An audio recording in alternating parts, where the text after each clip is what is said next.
Hello friends, welcome to the exam plus. इस video में हम देखने वाले हैं हिंदी वर्णमाला से related 25 most important question. Friends, ऐसे किसी भी एग्जाम जिसमें हिंदी के प्रश्न पूछे जाते हैं उसमें हिंदी वर्णमाला से एक या दो प्रश्न जरूर रहते हैं। तो ऐसे सभी एग्जाम्स के लिए यह वीडियो काफ़ी इम्पॉर्टेंट है। तो आप सभी इस वीडियो को ध्यान से देखिएगा। चलिए शुरू करते हैं। पहला क्वेश्चन है, निम्नलिखित में दंत वर्ण है।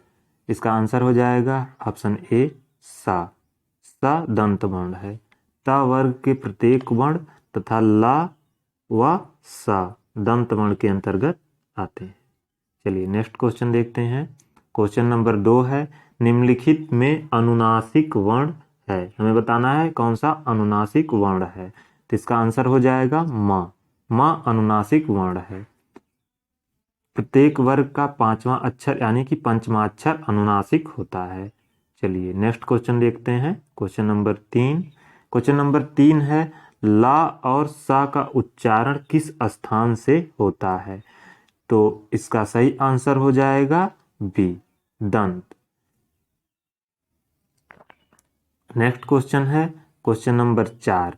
स्वरों का उच्चारण व्यंजनों की सहायता से होता है, अनुस्वार की सहायता से होता है, अनुनासिक की सहायता से होता है, बिना किसी सहायता से होता है। तो इसका सही आंसर हो जाएगा ऑप्शन डी, बिना किसी सहायता के होता है। स्वरों का उच्चारण स्वतंत्र रूप से होता है।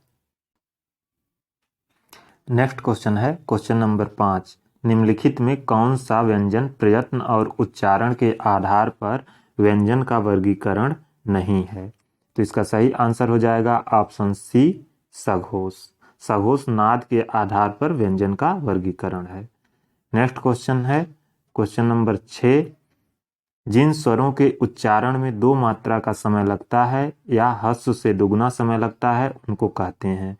तो इसका सही आंसर हो जाएगा गुर स्वर। जिन स्वरों के उच्चारण में दो मात्रा का समय लगता है उन्हें गुर स्वर कहा जाता है। नेक्स्ट क्वेश्चन है क्वेश्चन नंबर 7। जिन व्यंजन ध्वनि के उच्चारण के समय स्वर तंत्री में कंपन होता है, उच्चारण स्थान के आधार पर ध्वनियों के वर्गीकरण में उनका क्या स्थान है। तो इसका सही आंसर हो जाएगा ऑप्शन सी काकल्य। काकल्य वर्ण के अंतर्गत ह वर्ण को रखा गया है। वेरी इंपॉर्टेंट है, याद रखिएगा इसको। नेक्स्ट क्वेश्चन है क्वेश्चन नंबर 8। निम्नलिखित में स्वर का वर्गीकरण नहीं है।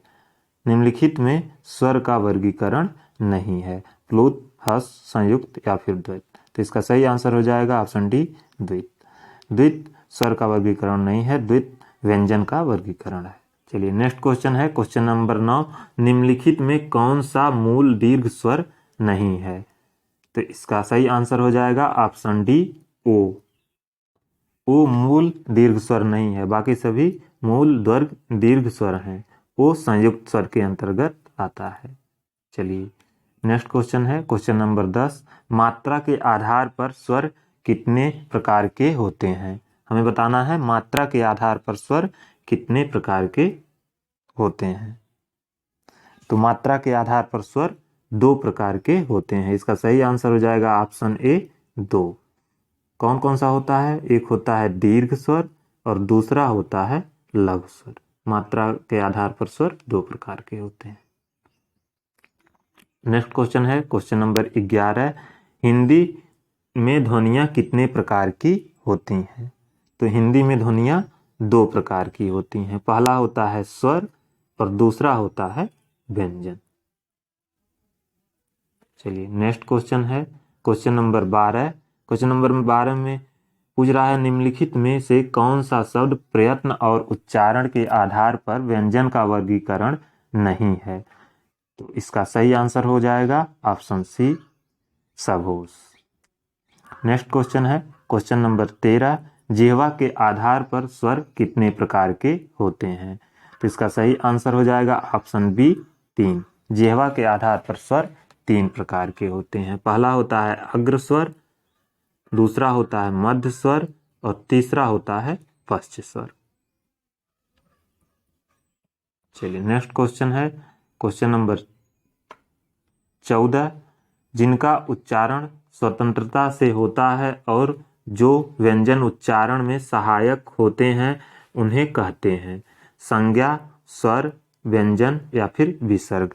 तो इसका सही आंसर हो जाएगा ऑप्शन बी, स्वर। नेक्स्ट क्वेश्चन है क्वेश्चन नंबर 15, ई, च, छ, ज आदि का उच्चारण किससे होता है? तो इसका सही आंसर हो जाएगा तालव्य। नेक्स्ट क्वेश्चन है क्वेश्चन नंबर 16, एक से अधिक वर्णों के मेल को कहते हैं अक्षर, स्वर, व्यंजन, अनुस्वार। तो इसका सही आंसर हो जाएगा ऑप्शन सी, व्यंजन। एक से अधिक वर्णों के मेल को व्यंजन कहा जाता है। नेक्स्ट क्वेश्चन है क्वेश्चन नंबर 17, निम्नलिखित में दीर्घ स्वर है। तो इसका सही आंसर हो जाएगा ऑप्शन बी, ई दीर्घ स्वर है। ए और ऐ संयुक्त स्वर है, संयुक्त स्वर है। नेक्स्ट क्वेश्चन है क्वेश्चन नंबर 18, निम्नलिखित में अंतस्थ व्यंजन कौन सा है? ग, ज, व या फिर स। तो इसका सही आंसर है ऑप्शन सी, व अंतस्थ व्यंजन है। य, र, ल और व ये 4 अंतस्थ व्यंजन होते हैं। नेक्स्ट क्वेश्चन है क्वेश्चन नंबर 19, निम्नलिखित में अल्प प्राण व्यंजन है ख, ग, घ या फिर ठ। तो इसका सही आंसर है ऑप्शन बी, ग अल्प प्राण व्यंजन है। प्रत्येक वर्ग का पहला और तीसरा वर्ण अल्प प्राण होता है। नेक्स्ट क्वेश्चन है क्वेश्चन नंबर 20, निम्नलिखित में घोष वर्ण कौन सा है? हमें बताना है कौन सा वर्ण घोष है। तो इसका सही आंसर है ऑप्शन ए, ज घोष वर्ण है। प्रत्येक वर्ग का तीसरा, चौथा और पांचवा वर्ण, इसके साथ साथ य, र, ल और व और प्लस 11 स्वर, ये सभी घोष वर्ण कहे जाते हैं। नेक्स्ट क्वेश्चन है क्वेश्चन नंबर 21, अर्धविभक्त स्वर है उ, ए, आ या फिर ए। तो इसका सही आंसर है ऑप्शन डी, ए अर्धविभक्त स्वर है। जीभ के उठने के आधार पर स्वर 4 प्रकार के होते हैं, विवृत स्वर, अर्धविवृत स्वर, समवृत स्वर और अर्धसमवृत स्वर। नेक्स्ट क्वेश्चन है क्वेश्चन नंबर 22, निम्नलिखित में से ओष्ठ वर्ण कौन सा है? आ, ई, उ।